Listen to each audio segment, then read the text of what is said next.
Hello friends, welcome back to the channel. If you're new here, welcome. My name is Trina. Today's video is going to be a little bit of a casual sort of short video.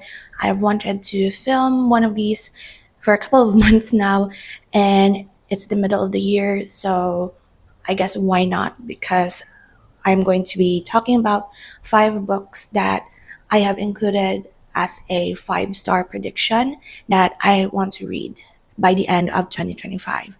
These are the 5 books that I have been eyeing on and wanted to read for quite a bit now. And now that I have a video of it, I think I'll be more accountable, I guess, to finish these videos off. So let us begin. The first book that I included in my 5-star predictions is a literary fiction. It is The Island of Missing Trees by Elif Shafak. So this is a 2021 release. I have loved 10 minutes 38 seconds in this strange world by the same author. Last year it was a 6-star read for me. So many good quotes, so many heartbreaking, tear-jerking moments. I, for one, am not necessarily gravitating towards, I don't necessarily pick up tear-jerkers or romance books or very emotional books or even anime, movie series. I don't tend to pick up anything that makes me cry. However, I really, really enjoyed 10 minutes and 38 seconds from this author. So I wanted to look at her backlist and see if there are any books by her that I wanted to read. And this one is the one that I am most interested in reading. So this, The Island of Missing Trees, is a love story between Costas and Daphne, who met at a tavern where there is a fig tree, like on the stretches across its ceiling or rooftop or whatever, and this fig tree became like the witness to their love story, and then the fallout of that, as well as a war happened in this area. So I'm just so interested in the premise of this, as one of the characters returned to this area, and just the concept of it, it's like I'm already could tell that it's quite heartbreaking as well. So it is literary fiction, kind of historical fiction in a way as well, because of the war, and also a romance. So that's the first 5-star prediction that we have. The second one is Bury Your Gaze by Chuck Tingle. This is a 2024 psychological horror release. Our main character is Misha, who is a scriptwriter in Hollywood and was nominated for his first Oscar. And while he is being, while he's like writing this movie, he's being, or is it a movie or is it a series? I'm not sure. But while he is writing the script for this media, he is being pressured by his producers to I guess, kill off one of his characters who happens to be gay for the finale. And it's like for the buzz, for the media attention purposes of is the reasoning why they want to kill off this particular character. And somehow, as I'm reading in the synopsis, there is more to just like, there's more nuance and there is more reason behind killing off this character. I know that somehow, out of like all of the podcasts and like true crime or whatever sort of videos that I have been consuming for the past couple of years, I know that Hollywood is sort of like a messy business, like a messy industry. So this one is piqued my interest quite a bit. And also, I wrote down here in my notes that I to assume that killing off this character doesn't necessarily mean killing it off in like on screen. Does it also mean killing them off in real life? And that's kind of like very interesting and very intriguing for me. So is it a publicity stunt, or is he going to do it literally? The third one that I added in this list is Bury Our Bones in the Midnight Soil by V.E. Schwab. I get this title wrong most of the time because I keep saying bury our souls in the midnight soil. I don't know why, but it's bury our bones. So this is a sapphic historical romance. We are following three different women in like three different eras and places.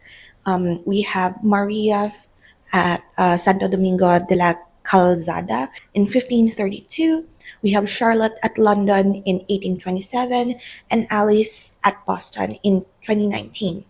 They're in, and we get to experience, I guess, their experiences with the way their orientation, I guess, and the people that they chose to love, as well as the decisions and what they caused, I guess, because there are different eras, and we get to see how women experience like the people around them, how they are being treated because of their choice and the people that they love, something like that, I guess. And I did enjoy Adi LaRue, like Invisible Life of Adi LaRue by V. Schwab. However, I tend to love her series more compared to her standalones. And like the Villain series is like my favorite of hers. I really love A Darker Shade of Magic series as well. So this is another standalone by her that was released this year. I believe this is a new release in June, I guess. So this is a 2025 release, and I'm quite excited. I'm actually started like the first chapter of it, or was it the prologue? But I haven't really got into it that much. So this is one that I am already like started to read. The next one is The Women by Kristen Hanna. This is a historical fiction. I noticed that I am really interested in like wartime stories recently. Maybe after reading Divine Rivals by Rebecca Ross, this was like the starting point of when I really like reading stories from the people on the front lines of wartime that are not necessarily like soldiers or like fighters, but rather the medical team, the medics, the journalists, photographers, the media that covered the war, the people who are like non combating units that are part of the war front or the front lines of the war rather. But yeah, this one is a historical fiction. uh, um, this one is about Frankie McGrath, who is a nursing student, and when his brother was shipped out to serve the war in Vietnam, she decided to join the army as well as an army nurse. And we get to see her experience as a like this is her first time out of nursing school, and she's already thrown into this, as I see it, like a whole mess of like emergencies and like life or death situations in the war front. I have experience working alongside nurses as well, but I'm not like part of the medical team. I'm more of the part of the administrative team in a hospital, and I work uh, close to emergency room nurses and doctors, and I've seen how difficult and life or death is happening, especially during like accidents and such. So I would imagine that during wartime, it would be like 100 or 200 times more difficult and more dangerous in that situation.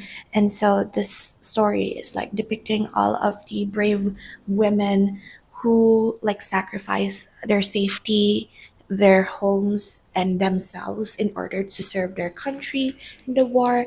And most of them, more often than not, are not recognized or like forgotten or not even given like the second glance. So this one is a very thick book, but I am quite interested in slowly reading through this book because I've heard so much good things about it anyway. So this is another one that I really am looking forward to read for the rest of 2025.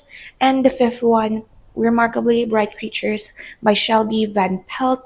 This one is a literary fiction as well, but also like a fantasy mystery question mark.